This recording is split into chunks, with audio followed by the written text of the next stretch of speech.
প্রিয় শিক্ষার্থীবৃন্দ, আজকে আমি তোমাদের সামনে নবম দশম শ্রেণীর ফিনান্স ও ব্যাংকিং ক্লাস নিয়ে উপস্থিত হয়েছি। আশা করি তোমরা ভালো আছো, বাসায় থাকো, সুস্থ থাকো।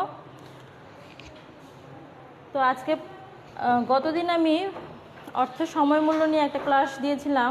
সেখানে আলোচনা করেছিলাম ক এবং খ নম্বর প্রশ্নের উত্তর কীরকম হতে পারে, কীভাবে সেগুলো আমরা উপস্থাপন করতে পারি সে বিষয়ে আমরা দেখেছিলাম। তো আজকে আমি গ এবং ঘ নম্বরে কীরকম প্রশ্ন হতে পারে, কিভাবে গাণিতিক সমস্যার সমাধান করব আমরা সে বিষয়ে একটু আলোচনা করব। তো শুরুতেই আমি একটি সৃজনশীল প্রশ্ন বোর্ডে উপস্থাপন করেছি, আসলে আমরা সেটা দেখি এবং বোঝার চেষ্টা করি আসলে আমাদের কী করতে বলেছে। এখানে দেখো একটা সৃজনশীল প্রশ্ন আছে, সেখানে বলেছে মিস্টার ফজল সাহেব 12% সরল সুদে 5 লক্ষ টাকা সোনালী ব্যাংকে জমা রাখেন। তিনি আরও 5 লক্ষ টাকা জনতা ব্যাংকে বার্ষিক 10% চক্রবৃদ্ধি সুদে জমা রাখেন। 9 বছর পরে তিনি মোট জমাকৃত টাকা দিয়ে একটি বৃদ্ধাশ্রম খোলার সিদ্ধান্ত নেন। তাহলে এখানে কি বলছে যে প্রথমে বলেছে যে ফজল সাহেব 12% সরল সুদে একটা পেলাম আমরা 12% সরল সুদে 5 লক্ষ টাকা সোনালী ব্যাংকে জমা রাখেন এবং তিনি আরও আরও 5 লক্ষ টাকা অন্য একটি জনতা ব্যাংকে 10% কী করে চক্রবৃদ্ধি সুদে জমা রাখেন। 9 বছর পরে তিনি মোট জমাকৃত টাকা দিয়ে একটি বৃদ্ধাশ্রম খোলার সিদ্ধান্ত গ্রহণ করেন। তাহলে একটা সরল সুদে রেখেছেন, একটা চক্রবৃদ্ধি সুদে রেখেছেন, দুইটা ব্যাংকে, একটা সোনালী ব্যাংকে, একটা জনতা ব্যাংকে। তো করতে বলেছি কি, গ নম্বর প্রশ্নটা আগে দেখি আমরা। মিস্টার ফজল সাহেব সোনালী ব্যাংকে জমাকৃত অর্থের ভবিষ্যৎ মূল্য কত? আচ্ছা, অঙ্ক শুরু করার আগেই অঙ্ক তো আমরা বুঝলাম, আমাদের ভবিষ্যৎ মূল্য এখানে বের করতে বলেছে। তো শুরুতেই গতদিন যে সূত্রগুলো নিয়ে আমরা আলোচনা করেছিলাম, কি কি সূত্র দিয়ে আমরা কিভাবে অঙ্কগুলো করব সে সম্পর্কে যে আলোচনা করেছিলাম সেটা একটু মনে করার চেষ্টা করি। তাহলে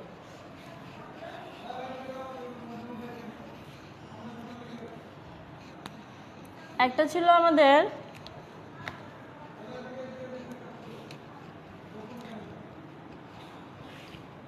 পিভি, একটা ছিল আমাদের এফভি, তাই না? তাহলে পিভি এবং এফভি সূত্রে খেয়াল করো যে পিভি ছিল কি, এফভি সমান সমান I plus 1 plus I N power. আচ্ছা, এখানে খেয়াল করো, যদি আমরা একটা সূত্র জানি, আমাদের দ্বিতীয় সূত্রটা মনে না থাকলেও আমরা কিভাবে এক সূত্রের মাধ্যমে আরেক সূত্রটা বের করতে পারবো সে সম্পর্কে একটু দেখি। দেখো এখানে পিভি যে সূত্রটা আমরা নিয়ে আলোচনা করছি, সেখানে যে পিভি সমান সমান FV 1 plus I power N. এখন দেখো আমি এফভি বের করব, তাহলে আমরা সাইডটাকে চেঞ্জ করে নিই।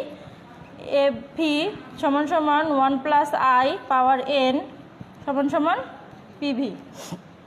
তাহলে যদি কোনো অঙ্কে গুণ অবস্থায় থাকে তাহলে আমরা কি করি, সাইড চেঞ্জ করলে ভাগ করি, আবার ভাগ অবস্থায় থাকলে সাইড চেঞ্জ করার সময় কি করি, সেটা আমরা গুণ করে দিই।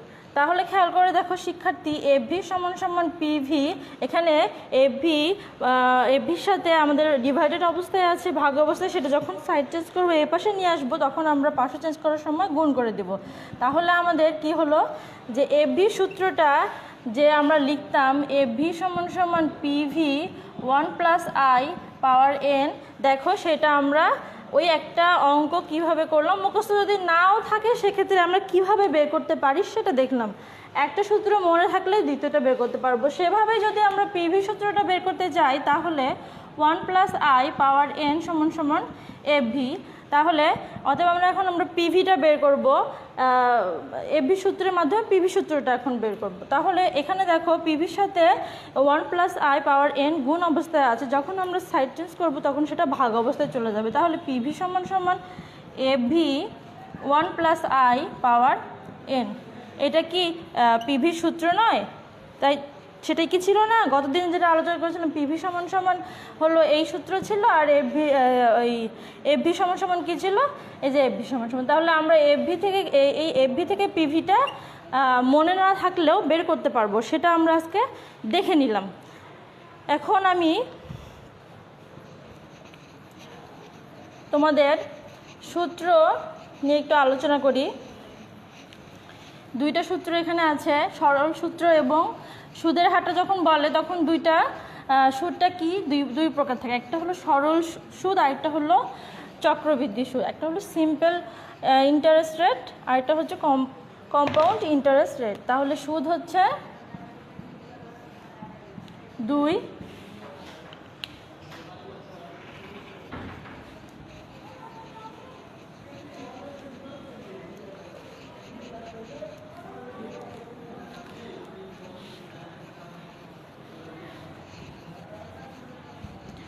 আচ্ছা এখানে দেখো একটা হচ্ছে সরল সুদ আর একটা হচ্ছে চক্রবৃদ্ধি সুদ।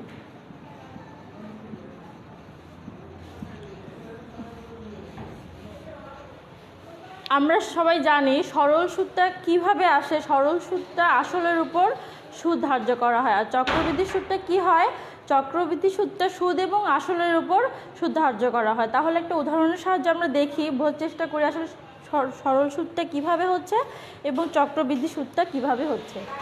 সরল সুদটা যদি 1000 টাকা আমি 10% সুদ ধার্য করা হয় তাহলে আমাদের কত আসে? 100 টাকা। এখন হলো 4 বছর মেয়াদি, ধরো যে এটা হলো 1 মানে প্রথম বছর, 2 বছর, 3 বছর, 4 বছর। 4 বছর মেয়াদি একটা প্রকল্পে আমরা 10% হারে সুদ ধার্য করলাম। সেখানে প্রথম বছর আসলো আমার 100, দ্বিতীয় বছর আমি আবার সুদ ধার্য করলাম, আবার আসলো 100, তৃতীয় বছর আমি সুদ ধার্য করলাম, সুদ ধার্য হলো 10% হারে, সেটাও আসলো 100। এভাবে চতুর্থ বছরও 10% আসলো 100। তাহলে শিক্ষার্থীরা খেয়াল করে দেখো যে সরল সুদে আমি আসলের উপর প্রতি বছরই আসলের উপর সুদ ধার্য হচ্ছে, সুদ আসলের উপর নয়। শুধুমাত্র যে অ্যামাউন্টটা আমার 1000 টাকা যে ইনভেস্ট করেছিলাম, যে সুদটা দিচ্ছে 10%, সেটা শুধুমাত্র প্রতি বছরই আমার আসলের উপরে হচ্ছে, তাই নয় কি? তাহলে এখন আমরা দেব চক্রবৃদ্ধি সুদে কি হচ্ছে। ওই সেম 1000 টাকা 10% হারে 4 বছর মেয়াদি যদি করি আমরা 100 টাকা, দ্বিতীয় বছর, এটা তো প্রথম বছর গেল, দ্বিতীয় বছর দেখো ওই যে 100 টাকা, তাহলে ওই 100 টাকা যোগ হয়ে আবার 1100 টাকার উপর আমার 10% আসবে, সমান সমান 110 টাকা। তোমরা কি বুঝতে পারছো? আমি যে সুদটা বের করলাম 1000-এর 10% 100 টাকা, সেই 100 টাকার সুদটা আবার আসলের সঙ্গে যোগ হয়ে গেল, দিয়ে 1100 হয়ে গেল। ওই 1100 টাকার উপরে আবার দ্বিতীয় বছর 10% সুদ ধার্য হবে। তার মানে সুদ এবং আসলের উপর সুদ ধার্য হচ্ছে। তাহলে এখানে 110 টাকা আসলো। আবার দেখো 110 টাকা যদি আবার একসাথে যোগ করি আমাদের, তাহলে 1210 টাকা আসে। এভাবে 10% করলে 121 টাকা। এইভাবে তৃতীয় বছর চলতে থাকবে। তাহলে আমরা মোটামুটি ধারণা করতে পারছি যে সুদটা, সরল সুদটা শুধু আসলের উপর হয়ে থাকে এবং চক্রবৃদ্ধি সুদটা সুদ আসলের উপর হয়ে থাকে। আসল সুদ এবং আসল যোগ করে দ্বিতীয় বছর সেটার উপর ধার্য করা হয়ে থাকে। তোমাদের বুঝতে তো কোনো সমস্যা নেই মনে হচ্ছে এখন। এরপরে আমি দ্বিতীয় ইসে চলে যাব।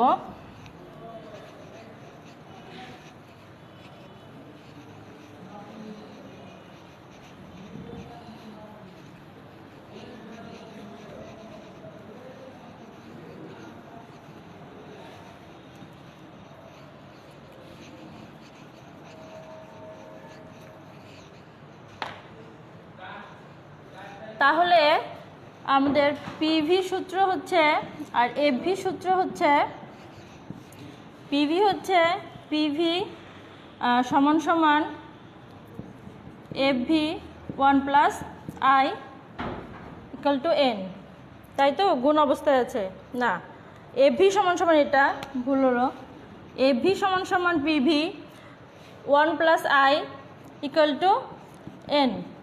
তাহলে পিভি সমান সমান হবে PV FV 1+i divided 1+i পাওয়ার n। তাহলে এখানে খেয়াল করে দেখো শিক্ষার্থীরা যে কোনো এফভিকে 1+i দ্বারা পাওয়ার n দ্বারা ভাগ করলে কমবে না বাড়বে? ভাগ করলে আমরা জানি সবসময় কমে, গুণ করলে বাড়ে। এটা ভাগ অবস্থাতে আছে। তাহলে অনেক সময় দেখা যায় যে নৈবিত্তিকে আসে যে এফভিটা এফভি সুদ যে নির্ণয় করি সেটা কি পদ্ধতিতে নির্ণয় করি আমরা, এটা আসে। তাহলে আমরা এখানে দেখতে পারি যদি ভাগ করলে কমে তাহলে আমরা বলতে পারি যে বাট্টাকরণ পদ্ধতি ভাগকরণ আর বাট্টাকরণ পদ্ধতিতে একই, বাট্টাকরণটা একই। তাহলে আমরা বলতে পারি যে এফভি নির্ণয়ের যে পদ্ধতি সেটা হচ্ছে বাট্টাকরণ পদ্ধতি, বাট্টাকরণ পদ্ধতি। আর উদাহরণের সাহায্যে যখন আমরা দেখালাম যে পিভিটা হলো বাট্টাকরণ পদ্ধতি আর এফভি যখন আমরা নির্ণয় করছি তখন গুণ অবস্থায় আছে তাহলে বাড়ছে। আমি তো এর আগে দেখিয়ে দিলাম যে সুদ আসলের উপর যখন আমাদের সুদ আবার দ্বিতীয় বছর ধার্য করা হয়, তৃতীয় বছরে সুদ আসলের উপর আবার ধার্য করা হয়, এইভাবে যখন চক্রাকারে চলতে থাকে সেটা হচ্ছে চক্রবৃদ্ধিকরণ পদ্ধতি। তাহলে আমরা বলতে পারি যে পিভিটা বাট্টাকরণ পদ্ধতি আর এফভিটা হচ্ছে চক্রবৃদ্ধি পদ্ধতি।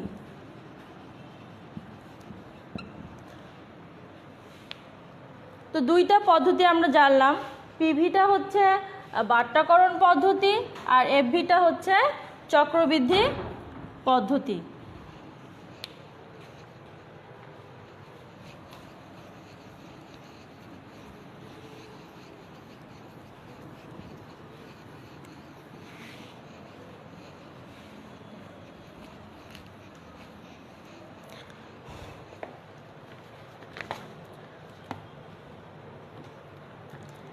এখন আমরা অঙ্কে চলে যাই।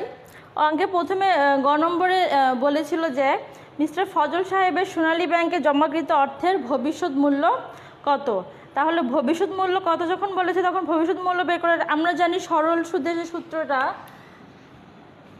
আমরা জানি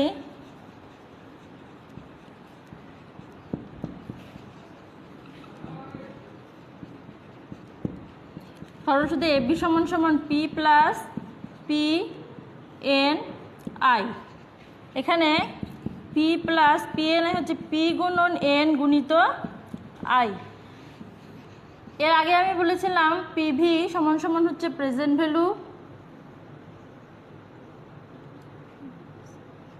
ভ্যালু, এফভি সমান সমান হচ্ছে ফিউচার ভ্যালু, আই সমান সমান ইন্টারেস্ট রেট, এন সমান সমান নাম্বার অফ ইয়ার।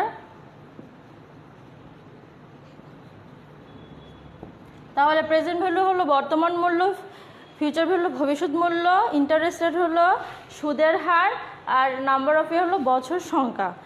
তাহলে এখানে যে আমরা সরল সুদের যে এফভি সূত্রটা দিলাম সেটা দিয়ে আমরা এখন গ নম্বর প্রশ্ন যে বলেছে সেটা আমরা বের করি। সোনালী ব্যাংকে যে টাকা রেখেছিল মিস্টার ফজল সাহেব 12% সরল সুদে 5 লক্ষ টাকা সোনালী ব্যাংকে জমা রাখে। তো সোনালী ব্যাংকে জমা রাখলে 9 বছর পরে ওই ব্যাংক থেকে কত পরিমাণ টাকা পাবো সেটা আমরা দেখব এখন। তাহলে এখানে 5 লক্ষ টাকা, তাই না?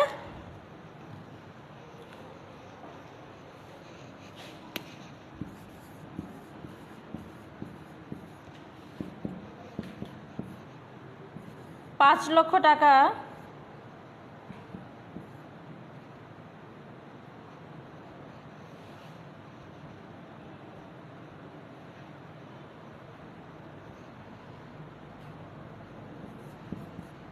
নয় বছর সুদের হার কত আমাদের 12%।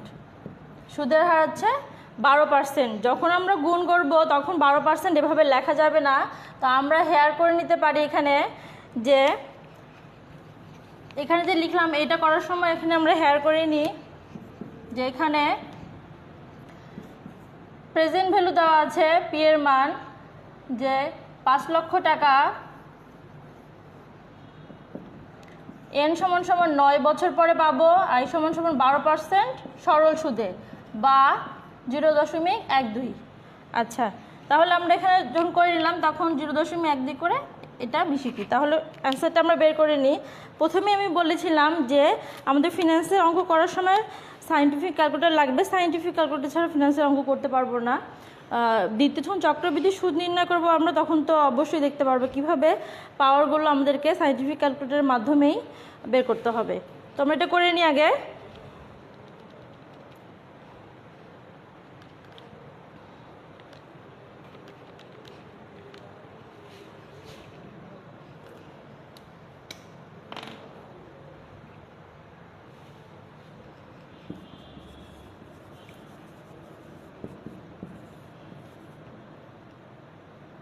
5,40,000 টাকা। এখন 5,40,000 টাকার সাথে যোগ হচ্ছে আমাদের যে প্রথমে প্রেজেন্ট ভ্যালু যে 5 লক্ষ টাকা দেওয়া ছিল সেটা যোগ করতে হবে। তাহলে আসলে 10,40,000 টাকা। তাহলে আমরা গ নম্বর প্রশ্নের উত্তর পেয়ে গেলাম যে মিস্টার ফজল সাহেব 12% সরল সুদে 5 লক্ষ টাকা সোনালী ব্যাংকে জমা রাখলে 9 বছর পরে তিনি ওই ব্যাংক থেকে মানে সোনালী ব্যাংক থেকে কত টাকা পেলেন? সোনালী ব্যাংক থেকে 10,40,000 টাকা তিনি পেলেন। এখন আমরা ঘ নম্বর প্রশ্নটা লিখে ঘ নম্বর অঙ্কটা সলভ করব। তোমাদের দেখতে পাচ্ছ কি না?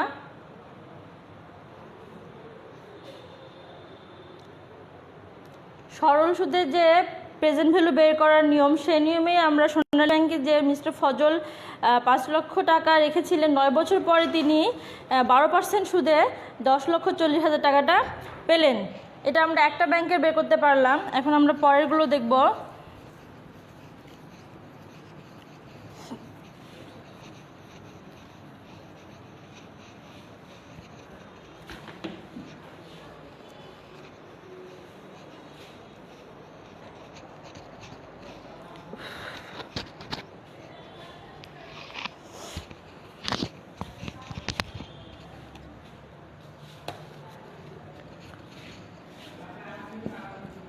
ঘ নম্বরে দেখো মিস্টার ফজল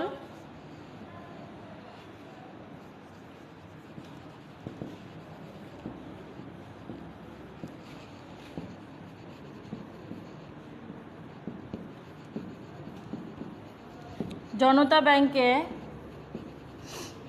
জমাকৃত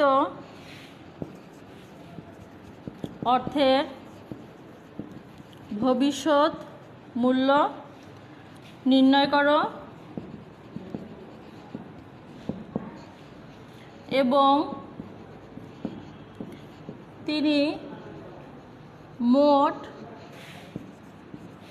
জমাকৃত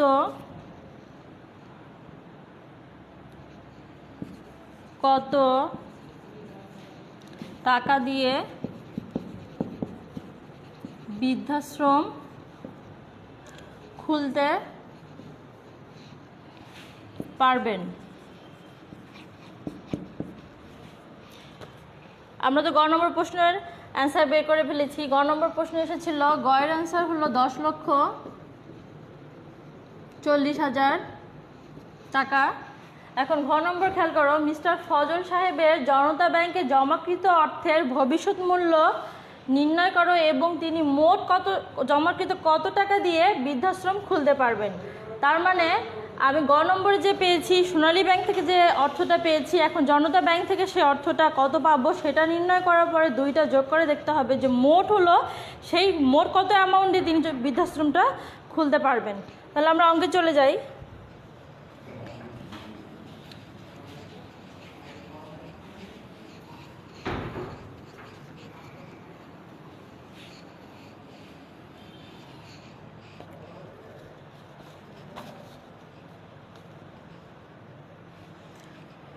এখানে দেখো তিনি আরও 5 লক্ষ টাকা দিয়ে জনতা ব্যাংকে বার্ষিক 10% হারে সুদে জমা রাখেন। 9 বছর পরে তিনি মোট জমাকৃত টাকা দিয়ে একটি বৃদ্ধাশ্রম খোলার সিদ্ধান্ত নেন। তাহলে এখানে জনতা ব্যাংকে যখন উনি টাকা রাখেন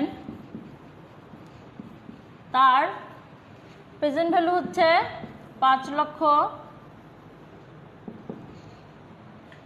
এন হচ্ছে 9 বছর, আর সুদের হার হচ্ছে 10%,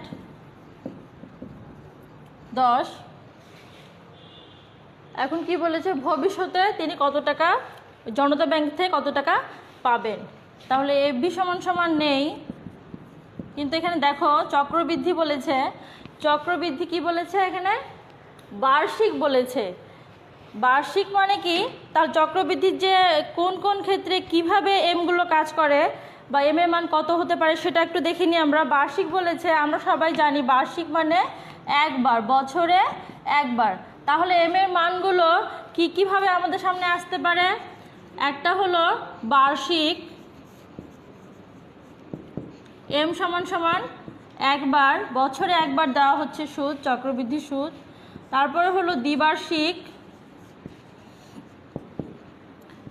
দ্বিবার্ষিক মানে কি? যে বছরে কয়বার দেওয়া হচ্ছে। দ্বিবার্ষিক না দিয়ে আগে আমি দেই হলো অর্ধবার্ষিক। ধারাবাহিকতা বজায় থাকবে। তাহলে অর্ধবার্ষিক হলো 12 মাসে 1 বছর, বছরে 2 বার দেওয়া হয়, 6 মাস অন্তর অন্তর দেওয়া হয়, সেজন্য 6 দিয়ে ভাগ করলেই বের হয়ে যাবে আমাদের 2 বার। তারপরে হচ্ছে ত্রৈমাসিক। ত্রৈমাসিকে 3 মাস অন্তর অন্তর দেওয়া হয়।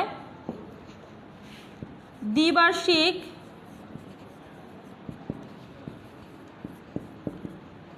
দ্বিমাসিক 2 মাস অন্তর অন্তর দেওয়া হয়, তাহলে 6 বার। মাসিক প্রতি মাসে মাসে দেওয়া হয় 12 বার।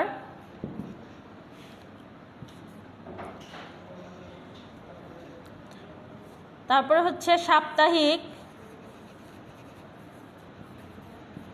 আমরা সবাই জানি 365 দিনে 1 বছর। তাহলে যদি কখনো মনে না থাকে যে সাপ্তাহিকটা কত হতে পারে, তা আমরা বছর এবং সপ্তাহ যে একদিনে 7 দিনে যে 1 সপ্তাহ সেটা তো মনে থাকে, এবং 365 দিনে 1 বছর সেটাও মনে থাকে। তাহলে এখানে দেখো 365 দিয়ে আমরা 7 ভাগ করলে পেয়ে যাব 52 বার। এবার উপরে খেয়াল করো, সাপ্তাহিক পেলাম, আমরা পাক্ষিকটা বের করব। অনেক সময় পাক্ষিকভাবে দেওয়া থাকে 15 দিনে 1 পক্ষ, আমরা সেটা তো জানি। 365 দিয়ে 15কে ভাগ করলে আমরা 24 বার পেয়ে যাব, কারণ 15 দিন অন্তর অন্তর সুদটা দেওয়া হচ্ছে। সপ্তাহে তো দেখলাম আমরা সাপ্তাহিক, এবং পাক্ষিক দেখছি 15 দিন অন্তর অন্তর দেওয়া হচ্ছে। তাহলে হয়ে গেল, সবগুলোই আমরা পেয়ে গেলাম। আরেকটা বাকি আছে, দেখো দৈনিক। দৈনিক ভিত্তিকও আমাদের সামনে আসতে পারে, তখন আমাদের এম এর মান কি হবে সেটা দেখব। প্রতিদিনই দেওয়া হচ্ছে, ওই তো 365 দিনই আমরা ওখানে সুদ ধার্য হচ্ছে, 365 দিনেরই চক্রবৃদ্ধি হারে সুদ ধার্য হচ্ছে। তাহলে আমরা দেখলাম এম এর মানগুলো কিভাবে হতে পারে। প্রথমেই আমরা দেখেছিলাম বার্ষিক, আমাদের অঙ্কে আছে বার্ষিক। আর কিভাবে এম এর মানগুলো আসতে পারে সেগুলো আমরা দেখে নিলাম। এখন আমরা অঙ্কে চলে যাই।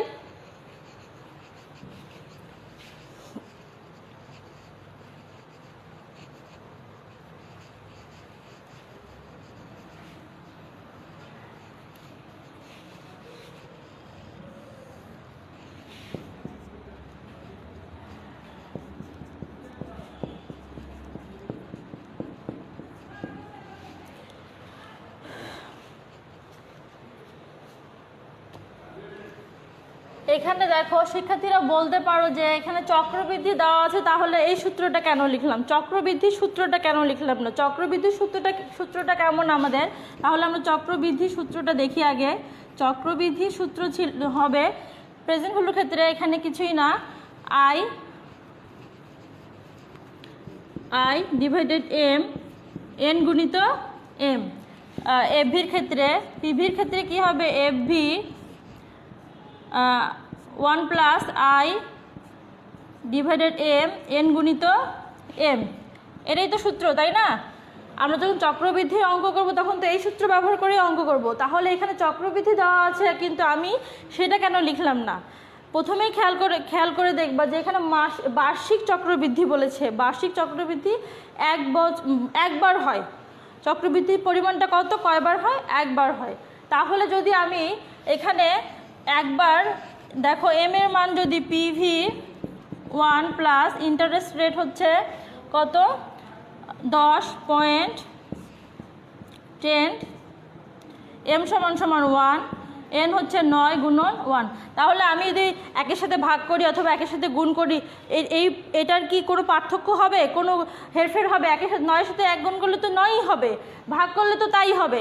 তাহলে যখন গুণ ভাগ করলে একের সাথে গুণ ভাগ করা যায় না করা যায়, সেক্ষেত্রে আমরা যখন বার্ষিক থাকবে তখন আমরা ওই এমকে আর এখানে লিখবো না লিখে আমরা এফভির যে নর্মালি সূত্র আছে পিভির সেই এফভির সেই সূত্রটা ব্যবহার করব। তাহলে তোমাদের বুঝতে অসুবিধা হলো না। যদি বার্ষিক থাকে সেক্ষেত্রে আমাদের লেখার কোনো প্রয়োজন নেই, কারণ চক্রবৃদ্ধিতে একবার হয়েছে, 1 দিয়ে গুণ করাও যা 1 দিয়ে ভাগ করাও তা। তাহলে আমরা এখন দেখতে পারি এভি সমান সমান পিভি 1 প্লাস আই এন।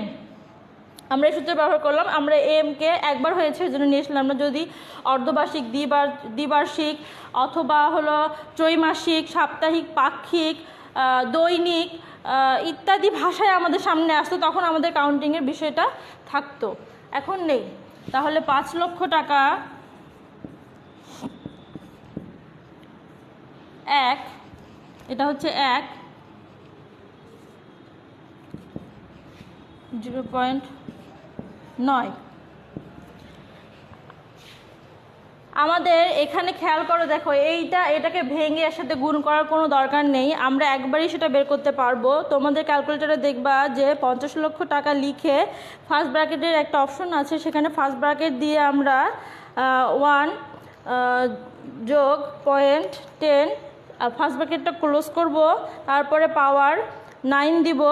দেখবা যে একেবারে উত্তরটা চলে আসবে। কত আসছে আমাদের?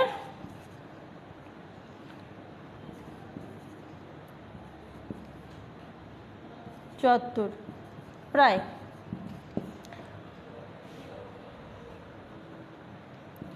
11,74,974 টাকা আসছে প্রায়। তাহলে আমরা গ নম্বরে ছিল সোনালী ব্যাংকে কত টাকা পেলাম ভবিষ্যতে এফভি। সোনালী ব্যাংকে 5 লক্ষ টাকা রেখে 12% সরল সুদে আমি 9 বছর পরে পাবো 10,40,000 টাকা। আর আমি জনতা ব্যাংকে 5 লক্ষ টাকা 10% চক্রবৃদ্ধি সুদে রেখে 9 বছরে পাবো 11,74,974 টাকা। এখন দেখো যে এখানে বলেছে যে তিনি মোট জমাকৃত কত টাকা দিয়ে বৃদ্ধাশ্রম খুলতে পারবেন। তো মোট টাকাটা এখন আমরা বের করব,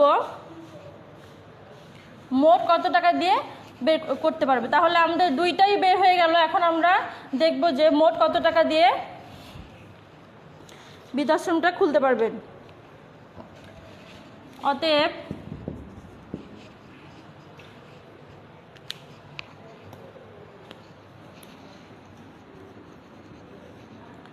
জনতা ব্যাংকের অর্থের ভবিষ্যৎ মূল্য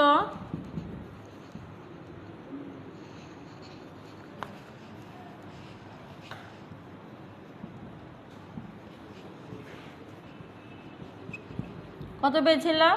10,40,000 টাকা। সোনালী ব্যাংকে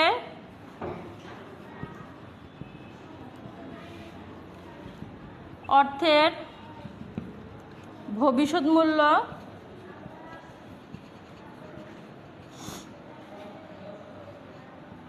11,74,974।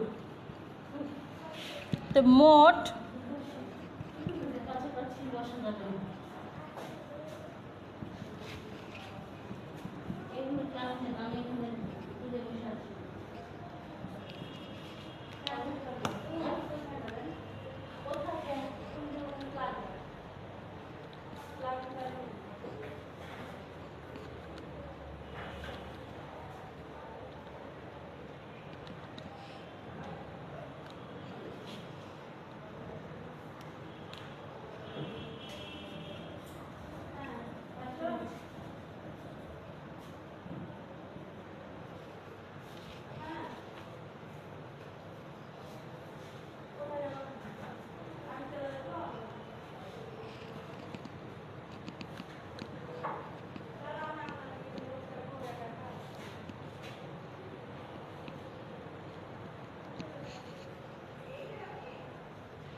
কিন্তু ৭৮,০০০ ছিল, ৭৪ না।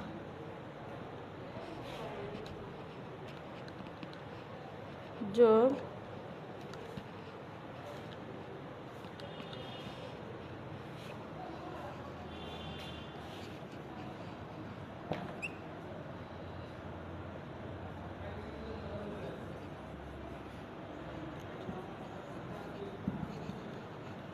প্রিয় শিক্ষার্থীবৃন্দ, তাহলে খেয়াল করো যে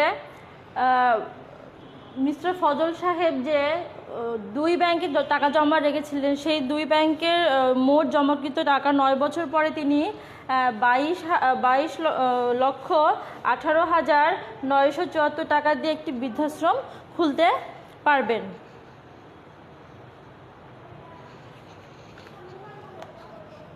তোমরা অঙ্কটা তুলে নাও।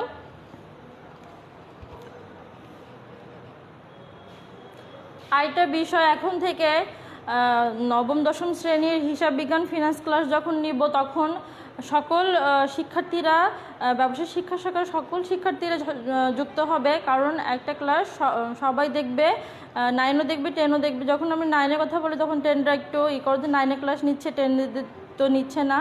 আবার যখন 10দের নিচ্ছি, 9রা একটু করছে যে আমাদের ক্লাস না, কিন্তু বিষয় একই, অধ্যায়গুলো একই, সব কিছুই একই। সেহেতু আমি যখন ক্লাস নেব তখন নবম দশম শ্রেণীর ব্যবসায় শিক্ষা শাখার সকল শিক্ষার্থীরা যুক্ত হবে।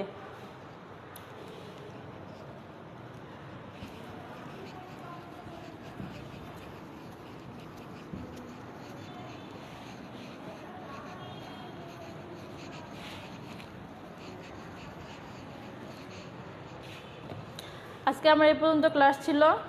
তোমরা সবাই ভালো থাকো, সুস্থ থাকো।